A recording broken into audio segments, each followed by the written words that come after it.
All right, let us begin.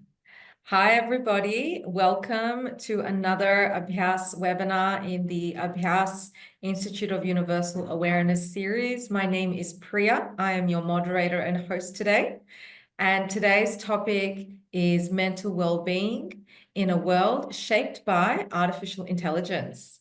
So this is a very interesting topic and one that's close to my heart as well, as I am actually a data analyst by trade. But here at Abhyas, I work as a yoga therapist and across multiple other platforms in our organization. So our session today is all about expanding our perspective on mental well-being in a world that's increasingly influenced by artificial intelligence. In fact, now is the best time for us to tap into our true potential as human beings. Doing so is actually going to create space for new opportunities for us to grow and for us to align with our highest potential and purpose. For some of us who are very new here today, I just want to elaborate that these webinars we have together are designed to bring the community together. So community members who are like-minded and who are all interested in expanding their awareness based on topics that we set here at Abhyas. However, these webinars are not designed to provide any solutions to participants. So it's just a space for healthy discussion in a safe space. Here at Abhyas, our vision is that Abhyas, through the application of experiential knowledge, envisions a paradigm shift in society's perspective, equipping it with the ability to face the challenges as it is.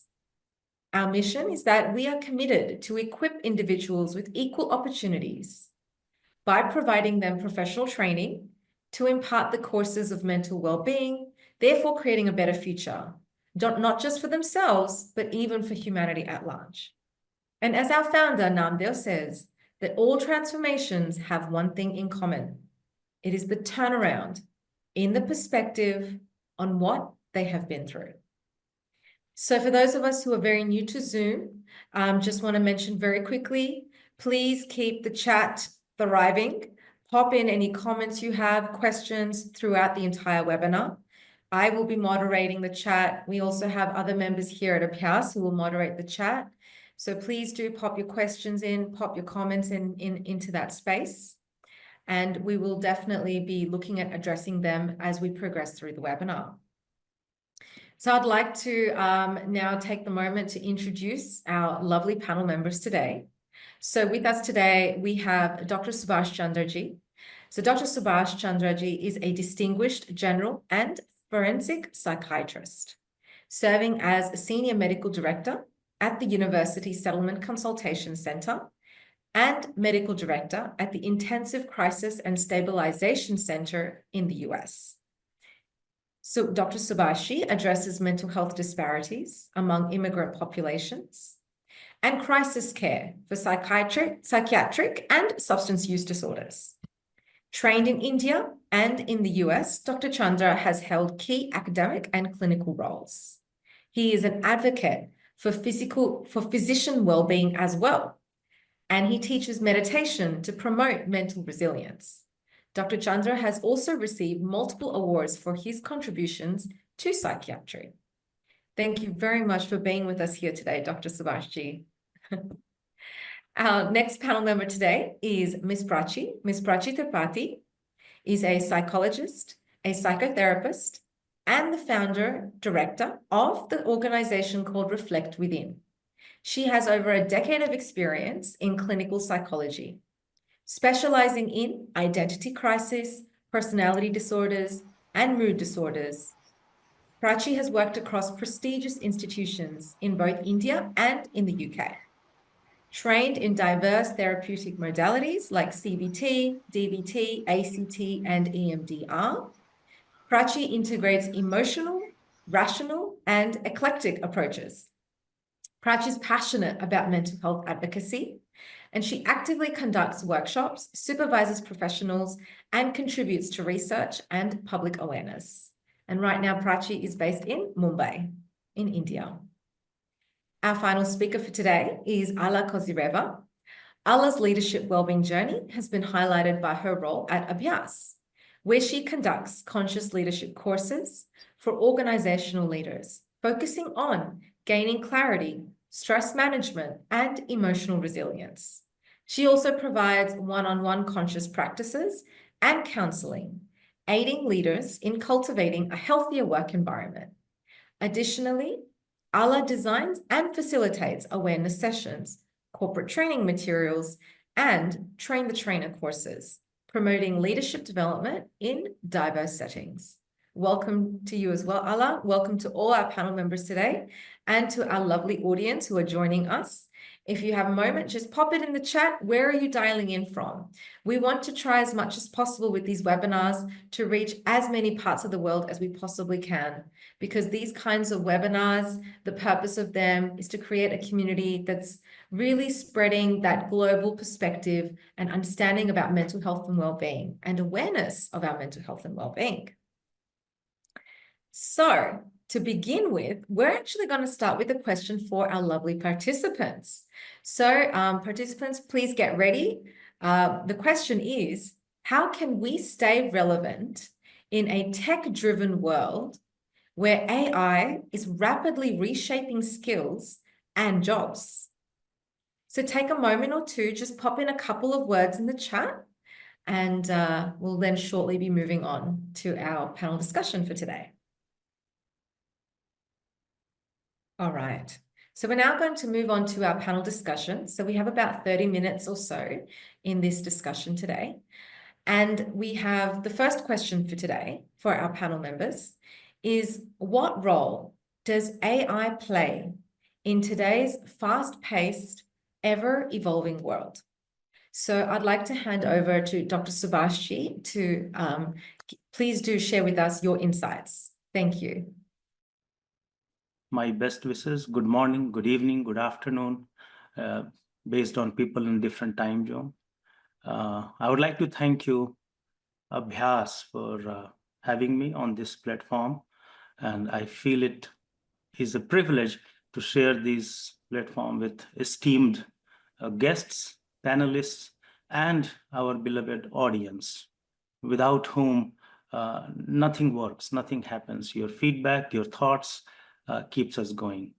Coming to the question, role of AI in today's fast-paced world. We know, if you look at it, we all know that with AI, the efficiency has increased. But most important is efficiency of what, whom, to what end. We are not just tools, we are not just instruments, but AI from an instrumental perspective has eased so many things. Businesses are more streamlined, human error will be less. For example, even I use AI extensively now. So when Priyanka ji asked me that to give me your bio sketch, I used AI to shorten my bio sketch. Before, this would take me 1 hour. Now it took me 5 minutes. I just placed that, shorten it to the best possible. So you see, it has its usage. And it decreases the time that we spent in other activities. It has the advantage of personalization, user experience. What is more important is our perspective towards it, because it is what role does AI play? So it does play a role in betterment, improvement. There is a decision making that comes easier with it. Predictive analysis is there. There is a transformation of workforce. Healthcare has improved. There are so many things, and I can count on and on and on. But most important is how it has changed us in the role as a human being. Moreover, are we threatened with it, or we are willing to accept it as it is? Back to you, Priyanka ji. I don't want to cross the time limit. Thank you, Dr. Shubhash. That's a very good point. I even think about in my time that I've been working with analytics, we do know it does help us to make things so much more efficient. But essentially, it is also about us understanding how we interact with AI as well. So very well said. Efficiency is one of the biggest reasons that people are feeling more and more inclined to wanting to use AI in today's fast-paced world. And I can see some comments are coming through. So before I move on to the next speaker, I think it's important that I do actually share some of these things coming through as well, which is that AI seems to be robbing us of our focus, our attention, the most important pillar of development. Very, very important point there. I will come back to this point because I think it's also one worth addressing, and it'd be very interesting to hear what our panel members have to say on that point. Before I get there, though, let's just move on to Prachi. Same question for you, Prachi, please. Interested in your view on what role does AI play in today's fast-paced, ever-evolving world? Thanks, Prachi. Thank you, Priyanka ji.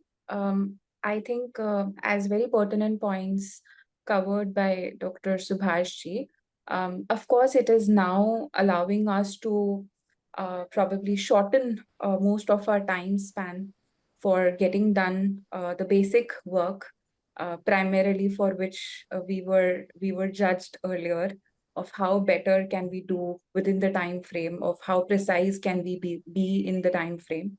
And as a participant has very rightly mentioned that it is robbing us of our attention and focus abilities, I feel that one has to probably be more wiser when indulging with AI in the coming time, as much as AI is playing a role of allowing us to enhance our skill sets, our abilities, the way we are looking at things, the pace at which we are willing to provide solutions in all sectors for that matter. One thing that it is, of course, impacting us highly is that it's not allowing us to build the patience, to learn the skill and to develop the skill within ourselves. I feel that AI plays an excellent role for people who already have the skill, who have been through, the basic work of developing themselves over a period of time. However, it feels like a huge factor that might be causing a negative impact on a lot of people who have yet not developed the skills and are actually looking at AI as a shortcut to probably helping them, just getting their work done within a short span of time. I mean, for certain examples, because I deal with a lot of children and adolescents, and of course, adults in the space of mental health, the way AI is being looked at now is something that it's a go-to space. So AI is playing the role of enhancing, but it also happens to play a role of not allowing certain tenets, certain facets to get developed over a period of time in the population that needs that space and time to do the trial and error and learn it themselves. That's all that. Very well. Very well put, Brachi. Brachi, absolutely. I do agree with that point there. Yes, and I take a moment to reflect on my career in the public service that's been for about a decade, and just seeing how AI has been used over the past 10, 15 years or so. And we can see, yes, it was used to make things simpler. For example, processing large amounts of information so that it would allow for us human beings, for us staff to focus on more bigger, more strategic objectives of the direction we're meant to be going in. But I absolutely also agree with you here. The world we live in today, there's a plethora of information that AI is able to give to us. And echoing, of course, the comment that came in the chat, with that also comes a lack of focus and attention, which is what we are finding with our younger generation as well. So a very apt point there, Prachi. Thank you for sharing. So I'd like to now hand over to our final speaker, which is Ala. Please, Ala, interested in your views on this question as well. Thank you. Thank you, Priya, and thank you, Shubhash and Prachi, for your views. I won't repeat, you already mentioned beautifully the benefits as well. So I'll just carry on that yes, just 3 points I want to mention. The first one is that, yes, AI is here now, and although very few people will draw maximum benefit from it, most people will find themselves on the other end of it. It will increase division in society and widen the gap between the haves and have-nots. It will make many processes obsolete, replacing a lot of people at the workplace, making many jobs and skills irrelevant.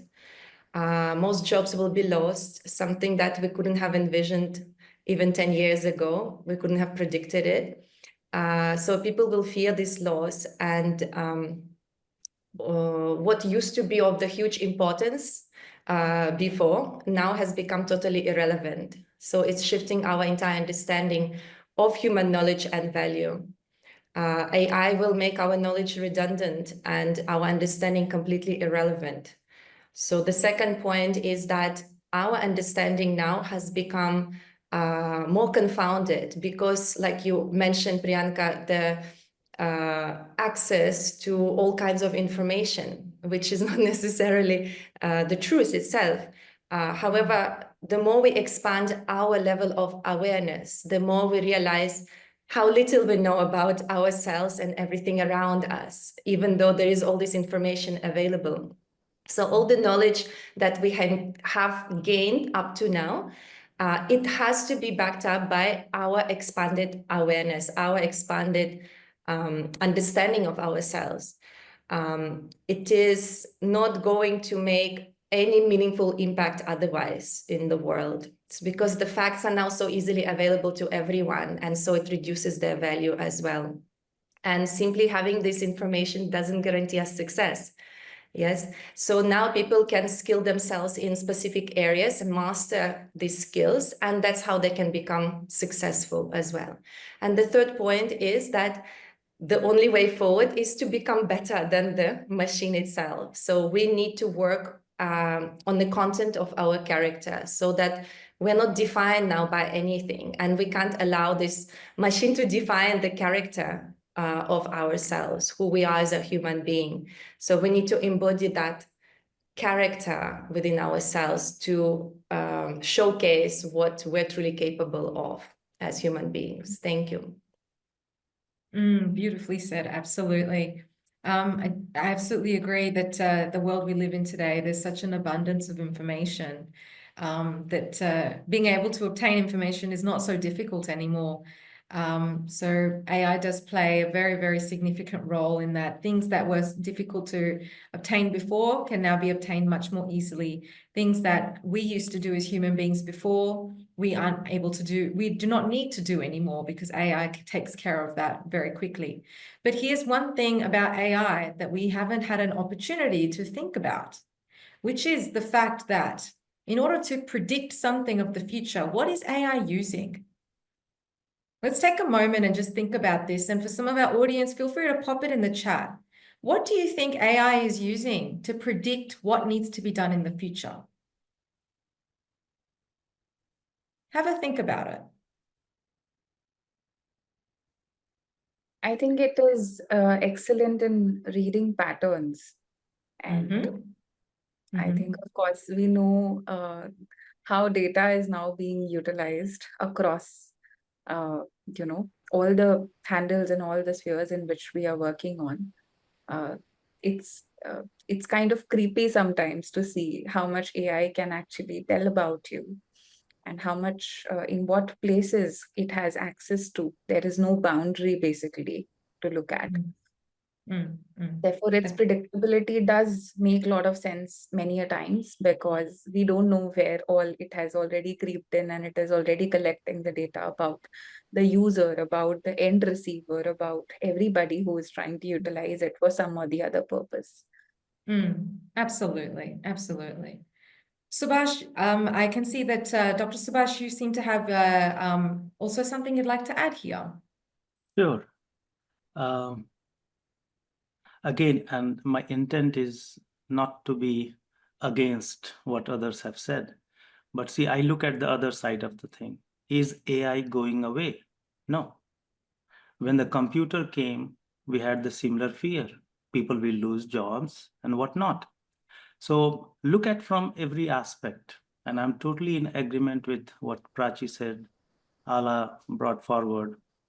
Now coming to the privacy issues. Even before AI, we had no privacy. If you really try to understand the concept of privacy, your every internet steps are tracked and can be tracked back to where you were born easily, even before AI. So we can keep bringing AI in our discussion, but the truth is that it came from us. Those were the smarter people who brought it. To answer your question, what does it use?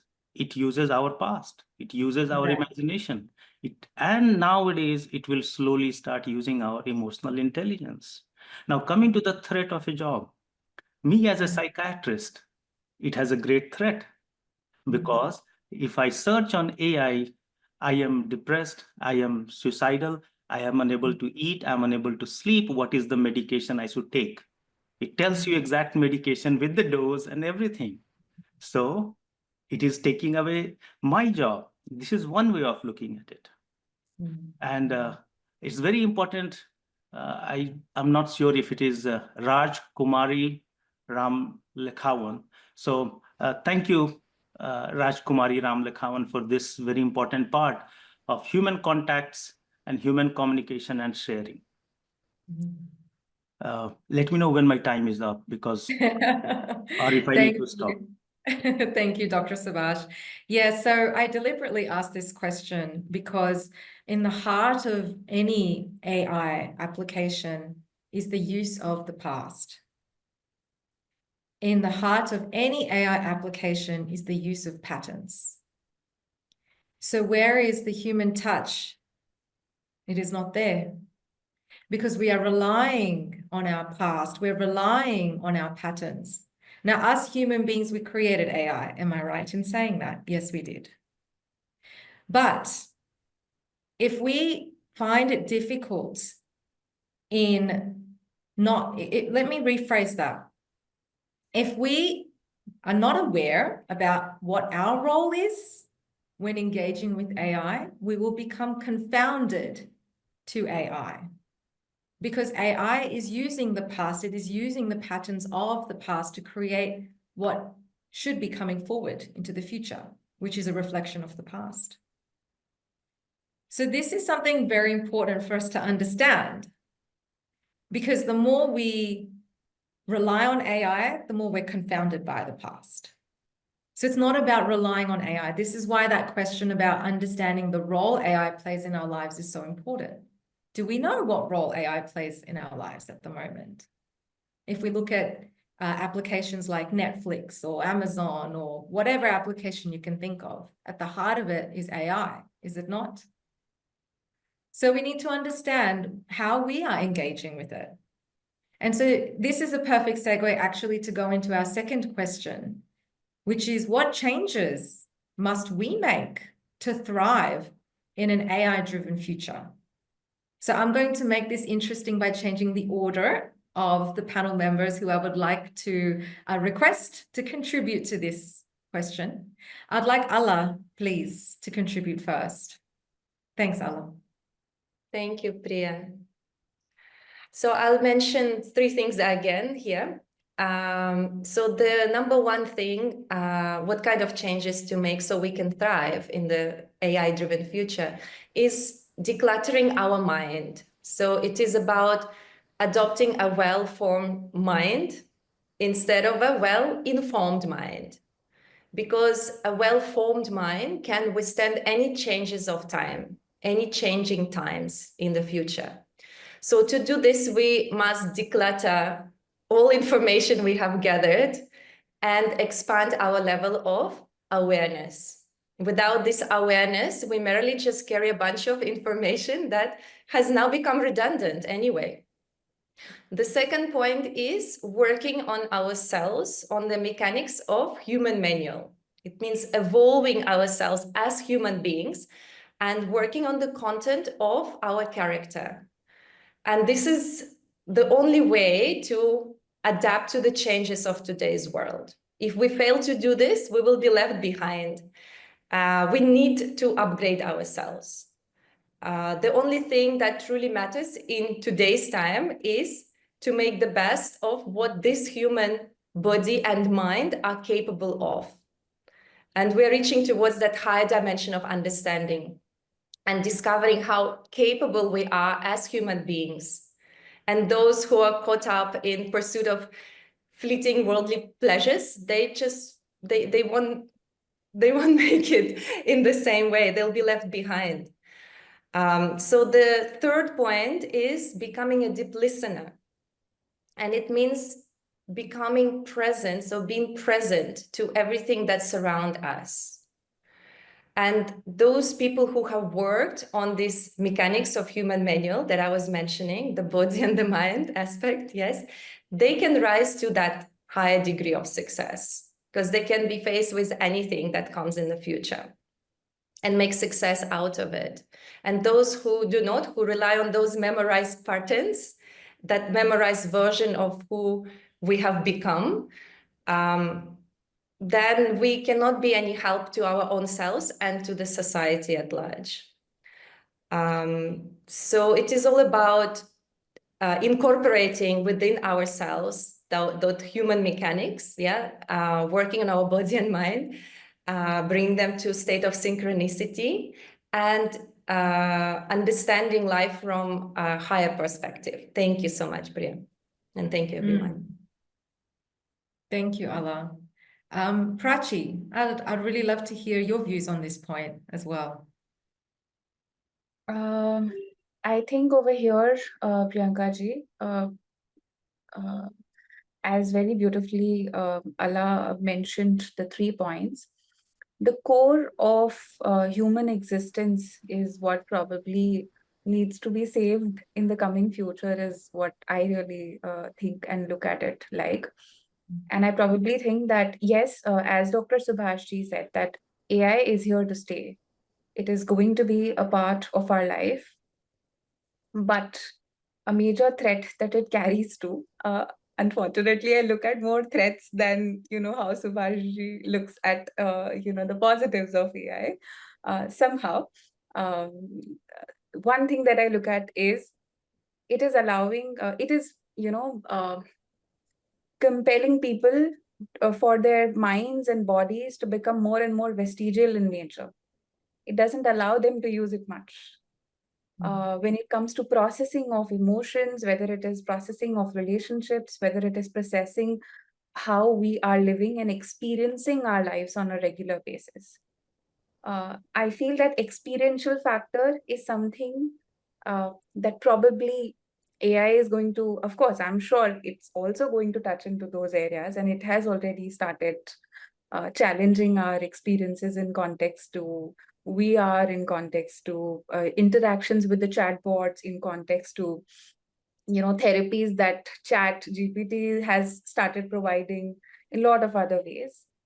But one thing definitely that it can't compete with is human touch and human emotions. In order to save that and in order to make it more resilient, for it to thrive in an AI-driven future, I feel being close to nature is going to be even more called for. And I probably look at it as one of the ways in which, the upcoming generations probably will be constantly needing a reminder of how to ground themselves, of how to actually live with the experiences that they come across, the discomfort that they come across, probably involving more of natural elements of life as compared to other materialistic uses. AI can stay, but it can also be well balanced if we are more close to nature. That's how I look at it. Beautifully said. Thank you, Prachi. Before we do move on to Dr. Shubhash, I'd like to hear from the audience. How do you like to stay grounded? How do you like to connect in nature? I'm coming here from Mauritius. I've been here in Mauritius for about 6 months now, and I'm very blessed, very, very lucky. Abhyas Center is situated right at the bottom of the Mocha Mountains, actually. And so every morning when I step outside and look on the balcony, all I can see are the mountains. I'm surrounded by trees, flowers, plants. We have our own garden. And I'm just very blessed and lucky that every day, even though I'm working a lot in the digital environment, I get to be connected with nature. I get to be grounded in nature. It is through that process I'm able to reflect. And as Allah very aptly pointed out, connecting with my inner mechanism, what's going on within myself. Because when we understand what is happening within ourselves, we are better able to interact with what is happening outside. And that definitely counts with the way we use AI as well. So I'd like to hear from you, dear audience. Pop in the chat. What are some ways that you ground with nature? And as you do that, I'll now, of course, move on to Dr. Shubhash to also contribute to this question, please. Thank you. Thank you, Priyanka ji. And I wish I had more time, or we had more time to discuss, because this topic has so many facets. And whatever my previous speakers brought up, Alaji, Prachi, those are very important topics. But at the same time, let's talk it into some step-by-step process. Is we will have to embrace change with an adaptive mindset. Because as I said, change is happening. We cannot stop it. For example, my father, who is around 80 years old, he somehow, even he managed to use internet. Now he talks to me on WhatsApp. Even if he has difficulty, he is hard of hearing. He goes on YouTube to look for current H1B related issues. What I'm trying to convey is that learning or lifelong learning is important. And that is one thing that keeps us going on in this fast-paced world. The other part is perspective. Perspective is we are considering AI as a threat, which is totally understandable, which is meaningful, because yes, it is a threat, which I discussed with in a few minutes ago, that it is a threat, but only if you treat it as a threat. We need to reframe our thinking towards AI and how we can improve the quality of our life with the help of AI. Something that Alaji brought up, that yes, it will also be dependent upon the age or the group of the people who are using it, but which is very much understandable. And there lies the responsibility of the parents, the teachers, the society as a whole, to when to introduce what. For example, a certain kind of literacy has to be limited to a certain age. So we need to keep checks and balances as parents, teachers, and develop ethical guidelines to make sure that the same thing which is a boon does not become a curse. The biggest or the other problem with AI is members of the family, 4 of them sitting on the dining table, no one is talking to each other, but their heads are in their cell phone, focusing on something very redundant, maybe watching a short 1-minute reel and video. So this is not just part of AI, but I would say this is the culture that we have developed. And for that, an important aspect is need for change in the culture, in which we understand the importance of human touch. We literally have stopped understanding it. For example, when I go to my physician, before they would at least touch you in some form or the other for the sake of examination. And I'm not talking about embrace or touch within a family. I'm just talking about even a professional touch. Now, even that is gone. Everything is done by machine. Feels like, was I even examined by the doctor? So we are losing that essence, and it can only come back with our realization that nothing can replace the human emotion, human touch, And what we need in order to compete with AI would be not forgetting that the empathy that we have and the creativity that we have with which we created AI, it has to be kept alive. We cannot forget that we are the one who are creative. With empathy, under ethical guidelines, we can harness the power of AI to make it better for our life. And in what way? This, for example, and again, it would vary, as Alaji was saying, it will vary on age dependent. So for those who are already in the profession, my brother, he's in Mumbai, and he leaves for work around 8, comes back at 9 p.m. He makes a good money, but what life he has? Now, by use of AI, the same calculation, etc., has been decreased drastically. So now, if you look at the other aspect, he has more time with his family. He has more time with his kids. But look at the other aspect of it. The employer can say, you have a time, so why don't you work more? So there are always goods and bads in it. And the most important part, which both our speakers brought up, is the purpose of human life. Is this material gain all that we are here for? What is the difference between an animal who gets birth, lives its life, and dies, and us as a human being? So we need to change our perspective as a purpose. Just enjoying life by going on a vacation, etc., is not what the human body was given for. So until and unless we redefine what success means to us and what happiness means to us, because our relationship with our work, success, and happiness, our relationship with the happiness has been limited to just the work environment. I got a raise, I got this done, I'm on time, and etc. So once we change that, otherwise most of us are doing repetitive tasks.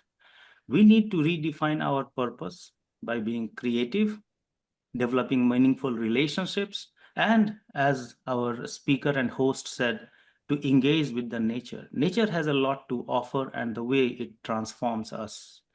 And before I end, I would like to focus on the first statement, human contact and human communication. See, AI is not making you lose that. The way I look at it, we are responsible for it. If we are so engaged in our life, we have forgot our commitment to our kids, then yes, kids will find recluse somewhere else. I had a patient who came to the clinic, had a son, 1.5 years of age. Instead of keeping her on the in the embrace, the mother gave the son the cell phone, and now the son is engaged with the cell phone. So here, who is at fault? The culture that we are building. It goes back to a broader question: is why she was all alone in the clinic? Where was her husband? Where was her partner?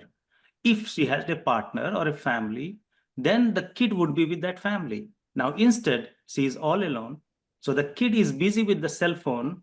So the kid learned from age of 1.5 or 2 that this is what will keep me happy. The cell phone, the tip top, and this tick, tick, tick, tick will keep me happy. So the culture needs to change from every aspect, from our day-to-day life, from our relationship, from our society, and the purpose of life. Is money, is job, is that everything, or the life has a bigger purpose? Back to you, Priya. I'm sorry I've taken a lot of time. Thank you, Dr. Shubhash. Yes, I think this really does bring to the surface about understanding that is our understanding of life, is our understanding of our human mechanism confounded because of our interaction with AI. And this is where awareness plays such a huge role.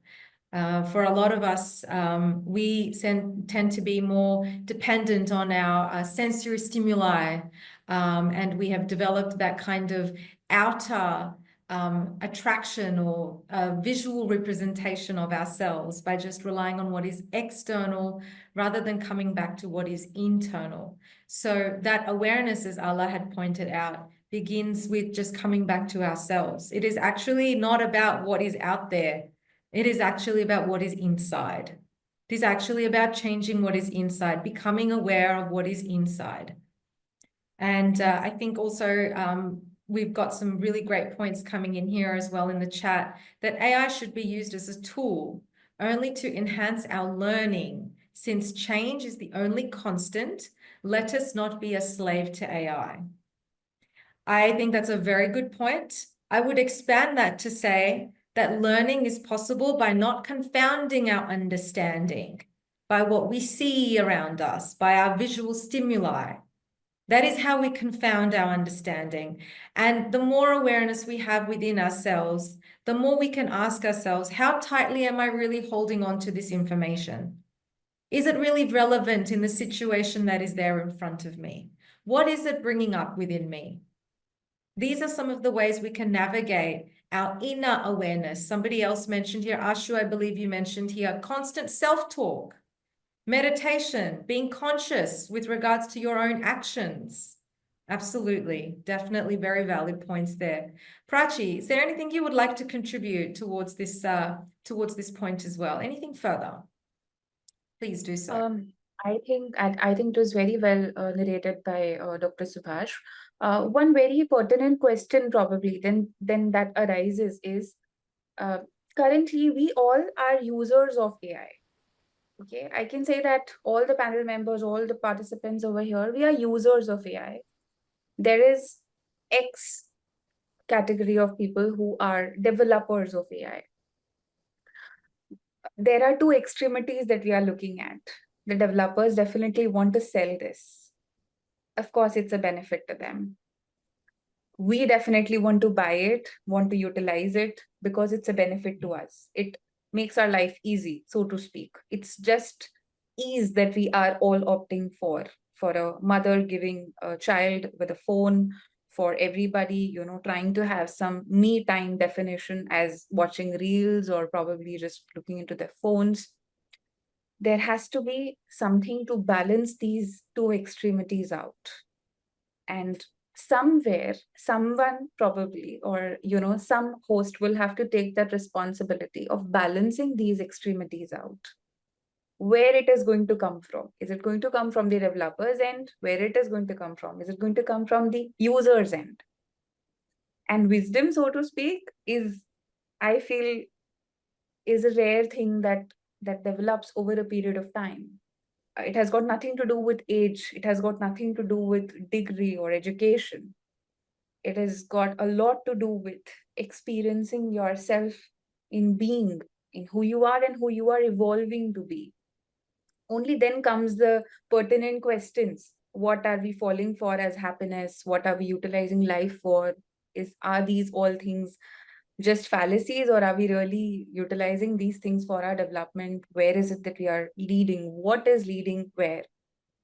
So I believe with a lot of things changing and with a lot of developments happening in future, the society altogether stands alone with the question of who brings the factor that will balance out the two extremes.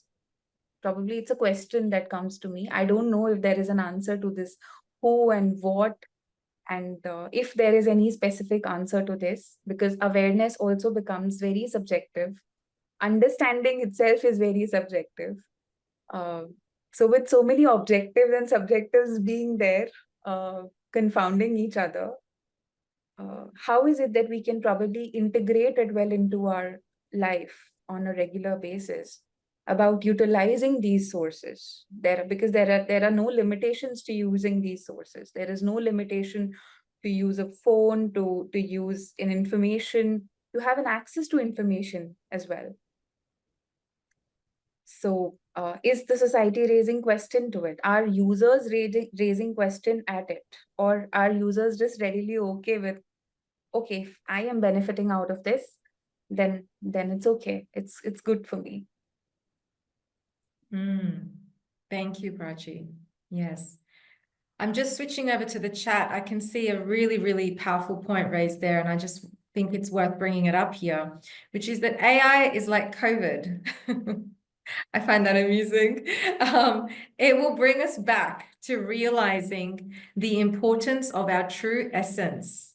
It will hit everyone soon if it hasn't started already. After the damage, balance will be restored. So that's a really, really interesting point there.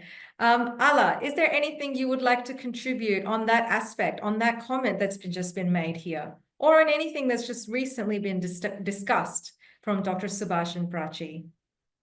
Sure, Priya, thank you. And thank you, the panelists. It's all beautiful points. I want to comment on the people who commented actually in the chat, and also what Prachi said, that AI is only a tool, yes? So just like anything, any tool, it is up to us how we use that tool. So something like knife is also a tool. But how we use knife, one person will use it to cut vegetables to make a beautiful dish, yes, for their family. And someone can murder someone with that knife, right? So how you're going to use the tool is in your own hands. Now, that would then come to my own level of awareness, how I'm conducting myself on a daily basis, how conscious I am of each and single action that I'm performing. So if I'm really conscious, if I'm attentive there, someone also mentioned in the comments about losing our concentration, our focus. So that's a very valuable point. All the comments are actually really valuable, that if I'm not attentive in the moment, if I'm not present there, if I'm missing, then I will be operating based on my past conditioning, based on the patterns that have been like recorded, you could say, in the cells of my body. And I will be operating on autopilot mode. So then if I'm using AI and I'm not conscious of myself and what I'm doing there, then definitely it will be misutilized, or it won't give such a result from it. Yeah. So just I will lose my creativity, I will lose my concentration, I will lose my own capability as a human being, what has been given to me. Yes. I won't be developing myself. I'll be kind of just relying on something external to just give me a quick fix there, which may not be the best thing. But if I'm really conscious and I know exactly what I'm putting there, yeah, in that chat, I know exactly what I'm present there. I know what I'm doing.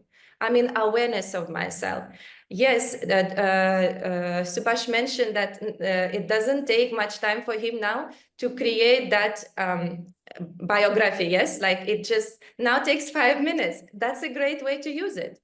So it saves you time as well. But I'm very aware. I know exactly how I'm utilizing it. And yeah, if it saved me time and it helped to structure it in a better way, I'm still aware, yeah, of how it has to go, in which direction it has to go.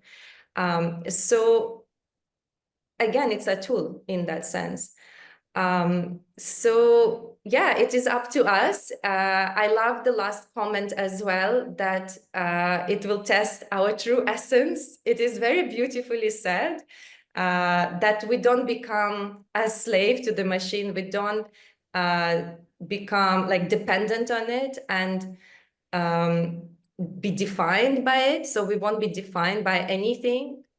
And it can be then viewed in a very different way. Yes. So it's up to us. So that's to answer Prachi's question as well. Like Prachi was asking, who will be responsible for bringing that balance? And I want to say, we are responsible for our own selves. I'm not responsible how things are externally from me, how things happen on the outside.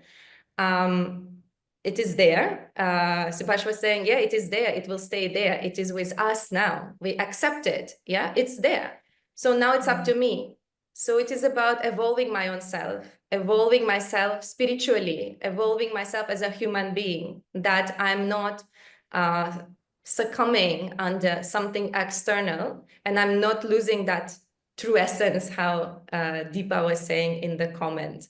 So there might be chaos first, but then, yes, it will be all restored if we are able to come to that awareness, that understanding of ourselves. Thank you so much. Perfect. Thank you. Thank you, Ala. So now I'd really love to give the audience an opportunity. If you'd like to pop your comments, questions in the chat box, or if you feel comfortable, you can also switch on your cameras, switch on your mics, and please go ahead and ask our lovely panel members here today any questions that you have. We have about 10 minutes left. So don't be shy. Feel free to interact with our panel members as well. Thank you. Priya, is okay while someone is gaining the courage to turn their mic on, because if I was on the audience and I too will feel, should I not? So meanwhile, I will make a comment. Is that Coca-Cola? I do not remember that Coca-Cola was there when I was a kid. I'm not that old, but what I'm trying to say that Coca-Cola came, why did it come in the first place? To feed our taste. Means we were so much driven by the need to satisfy our taste buds and the amount of gratification it provides here that it became the most famous brand. Every kid started using it, and some people even just drink Coca-Cola throughout the day. Just like AI, every kid is using it. Now they realize that these kids are becoming obese, no energy, mental or physical, having diabetes, having hypercholesterolemia due to increased calorie, and the outcome is now that parents know I'm not going to bring Coca-Cola in the house. No matter how many times you say it, drink water, not Coca-Cola. So all is about how we incorporate things. Sometimes we learn by mistakes. Sometimes we learn preemptively by self-awareness of what it may bring. Just like nuclear weapon. A nuclear weapon is there, just like AI. We depend, if we use it, we destroy everything. But we are conscious, we are self-aware of the outcome, so we are holding on to it just for creating fear. So I wanted to give a perspective about who and what. The most important part is that I wish the creators of the AI were on the receiving end. And the same applies to, because we are not the richest people to be on the creating end. Even in hospitals, when there is a policy made, doctors are never invited. We are just the receiving end. So what I'm trying to say, we wish that we could be incorporated, but there is so much to do and so many people involved that the receivers are always receivers and rarely they come to the creator end. Thank you. Thank you for letting me. Yeah, no, that's really interesting. Yeah. So we've got a question that's just come through. A very good question, actually. Is AI capable of gaining consciousness? I might hand over to Prachi first to contribute your thoughts towards that question, please. To a fair amount, I have tried using AI just to test the same thing, whether it can have consciousness, whether it can have empathy, whether it can actually have human-like traits that we are discussing over here. It can replicate to a certain extent, but it can definitely not read beyond a point, is what I understand, because it's being fed. It's being fed something. And what AI developers are feeding it is only what they know can be replicated. Only what they know can be described in words and then encoded, for that matter. But still, of course, there is going to be a partial aspect of it, which is going to be a very important, I feel, significant area that has got no words. And we always, as human beings, we always come to a point of feelings and emotions, and while describing situations, that I have no words, right? And that I feel AI won't be able to curb over a period of time. So I think when we speak of consciousness is varying. it depends from individual to individual.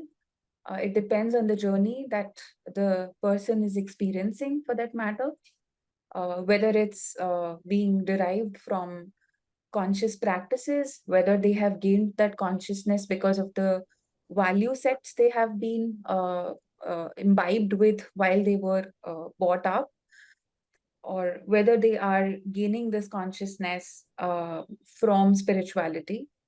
So I believe it's a huge varying factor, and how we gain at that point and to what degree do we gain it probably is not going to be ever curbed by AI, is what I look at.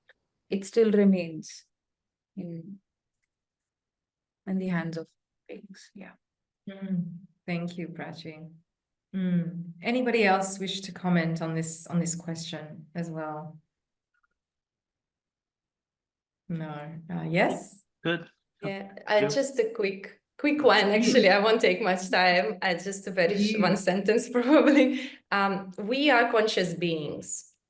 We are the conscious beings. So if we can just realize ourselves, if we can let go of whatever is there that has made us more inert, you could say, more sensory driven, we can then come to that conscious awareness of ourselves. So we have the power which we haven't realized yet that we do have, that is in our hands. So it is all up to us to realize that. That's all I have to say. Thank you.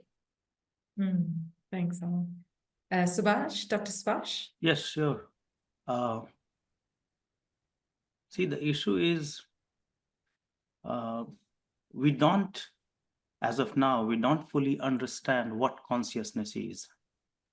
There are so many researches going on, so many scientific explanations, but still we have been unable to define fully or to its fullest extent how consciousness arises in human beings. But yes, the day we will be able to define it to the fullest extent, we will be able to decode, and it won't be difficult to ensure that even AI has consciousness. Now, the definition is difficult. Are we talking about at the soul level? So we need to define what is consciousness before we can think of AI gaining consciousness. Yeah, I think there is a difference in how science defines consciousness as, and eventually what we look at consciousness as from a more spiritually driven aspect. And as you mentioned, the word soul, that itself brings a huge amount of subjectivity in the whole population as such. So definitely, probably AI can imbibe the scientific consciousness, no doubt about it. It has already started to. But as Ala probably mentioned, is about being and realization. One thing that we probably can be more capable of is modifying our past experiences. Modifying not more in terms of going in the past, but of course, the understanding that we carry about the past, not anymore in its literal sense of what we have experienced in the past, but in terms of why did that past occur to us, for that matter? Why did what did that pattern had to serve to us in that moment? Which I probably think that AI is yet to get there, that it is going to undo its own patterns and realize how it can be used in the now. In the contextual way of how we are capable of immediately bringing it in the present moment. I'm just gazing at another screen because today is all about AI, so I'm surrounded by technology today. I'm seeing another question has come through, which is AI is a good servant, but will it be, or is it a bad master? Just asking if this is a valid statement. Any comments on that one? I'm sorry, can you please repeat it? I lost. Sure. AI is a good servant, but is it a bad master? All I would say is we choose and we decide whether we are with a bad master or a good master. In the sense that, yes, AI is a servant, but the day you started allowing it to rule you, it will be you who determine how it rules you. We have not to forget that we are responsible for what we go through. It's not the machine or not someone else. We decide our masters, we decide our fate most of the time. Absolutely. Beautifully said. I think for that, dependency probably can be a better word to say, that it creates dependency. And if it is, and it can very well create dependency in us, in human beings. And human beings are very vulnerable to becoming dependent on things that come to their aid and help as such. Probably if we are dependent on it, of course, it can be a bad master to us in that way. Absolutely. Anything we are dependent on, any tendencies that we are dependent on, any habits that we get dependent on, they start ruling us.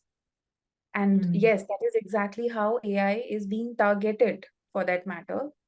And that is one probably a most essential question, that when we say it is us who are supposed to be more conscious of using it and wiser of using it, then probably the boundaries that need to be drawn is something that needs to be strongly defined and imposed when people are utilizing it in their day-to-day life. The digital boundary is something, or AI-based boundary is something that probably can be more worked upon collectively, whether it is families, whether it is relationships, whether it is professions. Yes, yes, beautifully said. Well, thank you, everyone. I'm very conscious of time. It's been a very fruitful discussion. So I think we'll conclude it here with just some closing remarks. First of all, I want to say a very, very big thank you to all of our lovely, highly talented, skilled, very self-aware panel members here today. If you'd like to stay in touch with them, they are available on LinkedIn, so please do reach out. I always like to end on just saying a couple of things about here at Abhyas Mauritius. We host corporate events. We are starting to host retreats here as well in 2025. So if you're interested in understanding more about the culture of how we can instill awareness within ourselves, come back to ourselves, then please do get in touch with us. Our LinkedIn page is there. You can access us by our QR code as well. This webinar is also very proudly hosted by Abhyas.